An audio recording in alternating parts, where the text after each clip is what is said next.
In May 1945, a 28-year-old Nepalese soldier named Lachman Gurung was sitting in a trench in Burma. Not dramatically, not heroically, just sitting. The way soldiers sit in trenches at night, tired, alert, waiting for something to happen or nothing to happen, both of which were entirely possible, and both of which were significantly better than what was actually about to happen. He was small, barely 5 feet tall. The kind of man who disappears in a crowd, who you would not notice in a room, who history would normally pass over completely without a second glance. He was a Gurkha, a soldier from the hills of Nepal, part of a fighting tradition so ferocious that the British Army had been recruiting Gurkhas specifically for over a century, because they had discovered something the rest of the world was still learning, that the most dangerous soldiers on Earth are not always the biggest ones. At approximately 1 a.m. on May 13, 1945, 200 Japanese soldiers came out of the darkness toward his position. Not a small patrol, not a scouting party. 200 men. A full-scale assault on a trench defended by a handful of Gurkhas, including one man who was about to do something so extraordinary, so completely unreasonable, that when the British Army wrote it up in their official report afterward, the language was so understated it almost missed the point entirely. A grenade landed in the trench. Lachman Gurung picked it up and threw it back. A second grenade landed. He picked it up and threw it back. A third grenade landed. He picked it up. It exploded in his hand. It blew off his fingers. It blew off most of his right hand. It tore wounds across his face and body. And Lachman Gurung, bleeding, one hand, alone in a trench with 200 men still coming, picked up his rifle and fought for 4 more hours. The question this story asks is not whether he survived. The question is what a man is made of when everything that should stop him does not. And whether you have ever wondered what you are made of when the moment arrives that finds out. Welcome to Untold Archive, the channel that finds the stories of warriors, survivors, and underdogs who faced impossible situations and extracts every lesson they left behind. Today, Lachman Gurung, a 5-foot-tall Nepalese soldier who held off 200 Japanese soldiers alone with one hand in a trench in Burma in 1945, and who history forgot so completely that most people reading his name right now are reading it for the first time. That changes today. Let's go. Number 1. The man nobody noticed. To understand what Lachman Gurung did on the night of May 12, 1945, you first have to understand the man behind the legend. He was not born into wealth or military prestige. He came from a small farming village in Nepal's Palpa district, where life was shaped by steep mountains, hard work, and quiet resilience. Like many young men from the hills, he joined the British Indian Army and became a soldier in the 8th Gurkha Rifles. Gurkhas had already earned a reputation for extraordinary courage, discipline, and loyalty, but Lachman himself was an unlikely hero. Standing only 5 feet tall with a slight build, he was easy to overlook. By May 1945, the Burma campaign was reaching its final stages. Although Japan was losing the war, its soldiers continued to launch fierce attacks.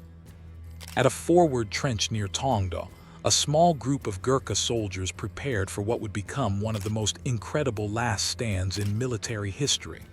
Among them was Lachman Gurung, a quiet man whom history had not yet noticed. Number 2. 1 a.m. Just after 1 o'clock in the morning, darkness covered the battlefield. There were no dramatic speeches or warning sirens, only silence broken by the sounds of approaching enemy soldiers. Nearly 200 Japanese troops advanced toward the Gurkha position, determined to overwhelm the defenders through sheer numbers.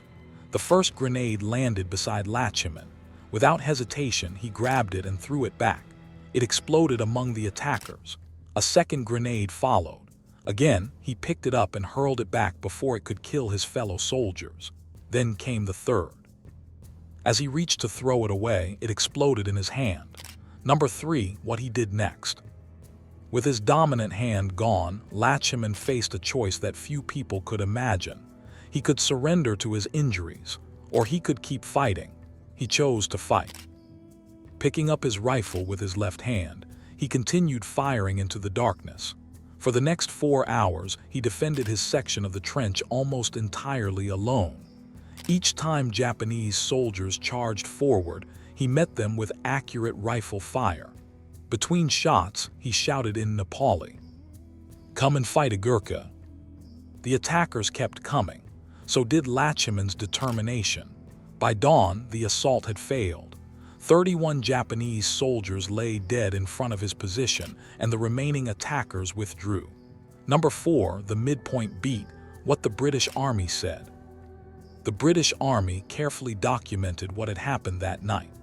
Lacheman Gurung was awarded the Victoria Cross, Britain's highest military decoration for bravery. The official citation described how he remained alone in his trench for 4 hours, refusing to be driven back despite terrible wounds and relentless attacks. One word stands out above all others. Refused. Not that he could not stop, not that he felt no fear. He refused to give in. That single word transforms the story from one of physical endurance into one of personal choice. Number 5, after the trench. After the war, King George VI personally presented Lacheman Gurung with the Victoria Cross. Eventually, he returned home to Nepal, where he lived a simple life as a farmer and raised his family. Yet despite his extraordinary service, Gurkha veterans received far smaller pensions than British soldiers who had fought alongside them. For decades, this injustice continued. Only in 2008 did the British government allow many retired Gurkhas to settle in the United Kingdom with equal pension rights. By then, Lacheman was already 91 years old. He spent his final years in Aldershot, England, before passing away in 2010 at the age of 93. Despite one of the greatest acts of battlefield courage ever recorded, his name remains unfamiliar to most people today. Number 6. What Lacheman Gurung teaches us. Lesson 1. Size does not define strength. Lacheman stood only 5 feet tall, yet he stopped an attack by nearly 200 enemy soldiers.